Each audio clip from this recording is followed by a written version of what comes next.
I have a very good friend who starts every conversation off with a namaste. Namaste. And I absolutely love that. It is a greeting. It is a show of respect. It is done one person to another. And it has two different meanings, both of which to me are absolutely incredible. The first one is I bow to the divine in you. And the second one is I honor the divine in you. How incredible would it be if every conversation was entered into with that from both sides? The true feeling of honoring the divine within each other. Think of the energy levels. Think of where that would go.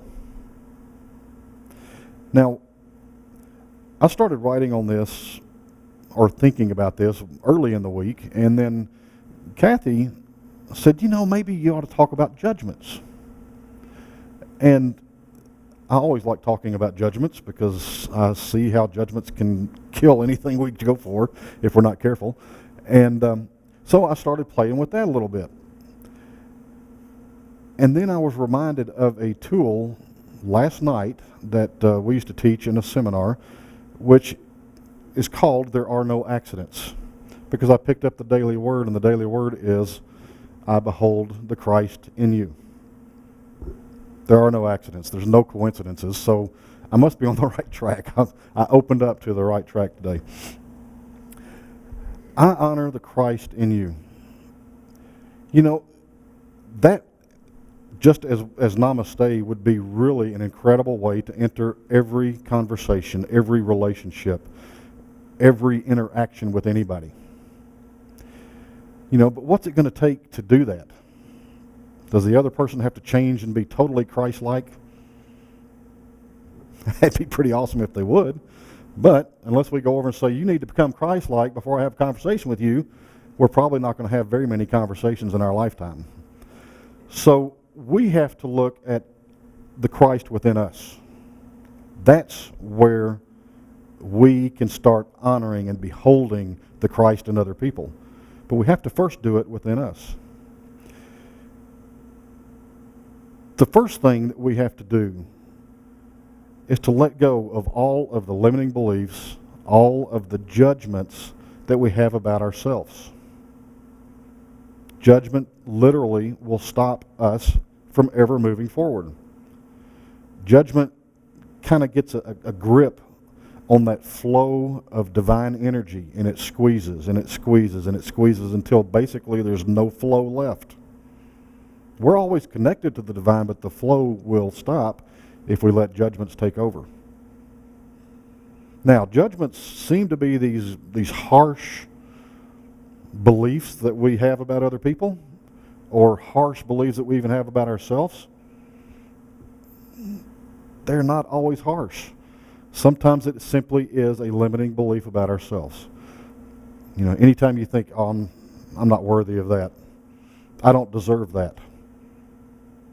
I can't do that. That's going to be too hard. There's not enough money for that. Every one of those is a judgment. Judgment is based on the facts that we have in front of us. Our bank account may be at $40 and what we want is $400. That fact may seem very real. There's more than $400 in this world that we can find and get our hands on if we open ourselves to doing it. Now, I'm going to tell you right off the bat, I haven't figured out how to do it myself every time. But I know that when I trust God, when I trust that connection within, things seem to have worked out. I haven't gone without too many meals. So the fact is, I don't go without too many meals. The fact is, I still have electricity in my house. The fact is, I still have water running. So how true is it that I don't have enough money? Okay? We tend to think let these limiting beliefs become our reality, become our truth. So that kind of makes our judgment based on non-truths. So we can't even judge ourselves. We can't even judge ourselves correctly. Yeah, most of all, yeah. How can we judge somebody else? We don't know all of the facts with somebody else. Now, again, judgments sometimes seem harsh. But they're as simple as you're walking down the hall in the mall and you see somebody walking towards you. What's the first thing you notice about them? Their clothes, what they're wearing, their hairstyles, tattoos, piercings. Could be anything. Could be their shoes. It could be how beautiful they are in your opinion. All of these register in our mind as facts. Well, the fact is they might be wearing white pants today, but that doesn't tell me anything about them. They might have tattoos totally up their arms. Doesn't tell me anything about them except that they like tattoos. Or they were really drunk one night, one or the other. The fact is, I don't know anything about them, and if I let these perceptions become a fact, I'm judging. And worse than that, if I'm judging them based on these little reactions, it's really a prejudice. It's prejudging. Prejudice is not limited to race, gender, any of that. You can have a prejudice towards yourself if you base something on non-facts, but let it be a judgment. So erase those judgments. We've talked before in here about leaving your judgments by the door. You'll hear me say that over and over and over again. Literally, take any judgments you find. Do not beat yourself up about them. Put them in a bag and leave them by the door. Write them down. Put them in literally, write them down. Put them in a bag. Leave them over by the door. The next time you need a judgment, you can go pick one up. Or you can throw it out in the trash or burn it or whatever. Okay? It's your choice when you start looking at it this way. When you make a choice, then you get to start choosing to be more Christ-like, to live with a Christ mind, to see the Christ in others. I think the greatest movie time I've ever seen was What in the Bleep Doing? Yeah. Because that asks everything. Uh-huh. Yeah. And for those of you who couldn't hear, Luana's talking about the movie What the Bleep Do We Know? And it is. It truly is a fascinating movie. And Just a question. uh-huh. The title of that Uh-huh. movie. Yeah. What do we really know? And I think I've seen the movie now 3 times, and I learn something new every time. So, shameless plug for What the Bleep Do We Know? Go. It's on Netflix, so you can find it there. But judgment cuts off the flow of our divine spirit. It cuts off the flow of our ability to live a Christ-like life. If you do not believe that, all you have to do is look at Christ's life. How did Jesus live? Did he run away from the people that he saw as prostitutes, thieves, beggars, lepers? No. Jesus embraced them. He didn't turn away from anyone.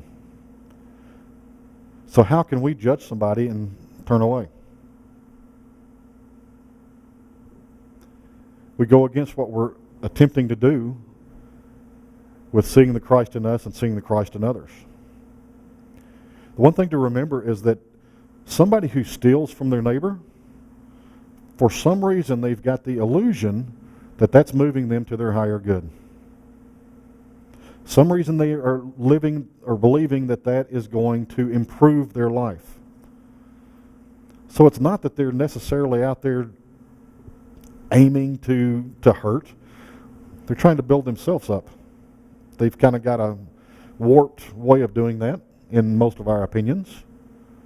But that's what they're believing. So instead of us looking at that robbery, that theft, how about we look at what's inside of them? We look at that part of them that is looking for more. Kathy and I used to work with many people in some seminars, and these seminars were very deep personal growth type things. And I had the opportunity to work with someone there that, even though I had just a bucket full of resources to give them and tools to give them that they could learn from and use and grow, nothing worked. They rejected it, or it just kind of bounced off of them. It didn't make sense to them. And we went on and on and on for a couple of hours trying to find that one breakthrough. And then I finally opened up to start listening, and the thing that came to me was, talk to them about the Christ that you see in them. Now, the wording at that time was the essence that I see in them. When I was able to start talking to them about the beauty that I saw within them, all of the muck, the ugliness, the despair that they saw, that they believed was the truth about them, started to melt away. And they got a little glimmer of the truth of what was going on within them. That's how we help people. You know, we cannot expect them to go and become Christ-like and then come back and talk to us, especially if they've never heard this before. You know, unless you're willing to sit there and talk to them, okay, let's do this. We're going to teach you how to live Christ-like. We're going to teach you how to let the Christ in you show. Unless you're willing to do that, now that's going to be days and days and days and days and days worth of work for a lot of people. Unless you're willing to go through that, you have to see it for them. You have to hold them up to a higher level, to a higher good. It does not mean you get to define good for them. It means that you hold them up to what you believe is their best. Don't limit them by telling them what you believe that is. Just tell them what you see in them. And they're going to come around. They're going to start believing that for themselves. It may be just a little bit today. And tomorrow it might be a little bit more. And then a little bit more. It's going to grow and grow and grow. See the Christ in others. And see the Christ in yourself. That way, you don't have to rely on the others seeing the Christ in you to be okay. We don't have to have other people recognize it in us for us to be okay. We have to see it in ourselves. And when we do that, we can rise to our next highest good. Now, the thing about highest good is just like the universe, it's ever increasing, ever expanding, ever elevating. So don't think you're ever going to get there and say, I'm done. Nope. We're not ever done. We're continually growing. We're perfect the way we are. Perfect. Take gratitude in that. We're perfect just like we are today. We are strong. We are whole. We are complete just like we are today. And tomorrow it's going to be even more.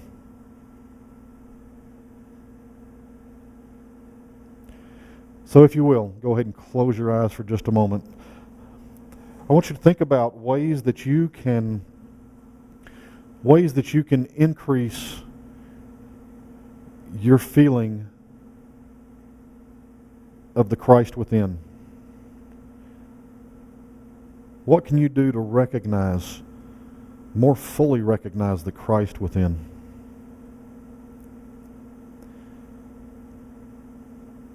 Think about one thing that you can do this week that helps you honor the divine within.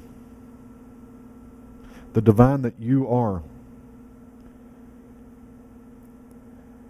In the way of mastery, we talk about and hear and read over and over and over again, I and the Father are one. I and the Father are one. What is the step that you can take this week to help you believe that more fully, more completely? What is the step you can take this week that allows you to live that?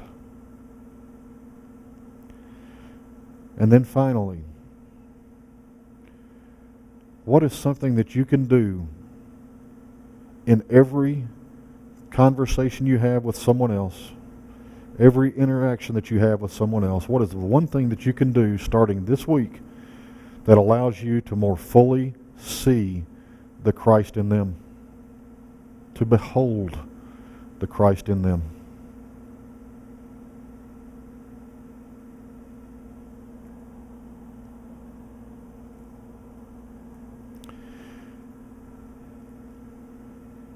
And when you're ready, you can come on back.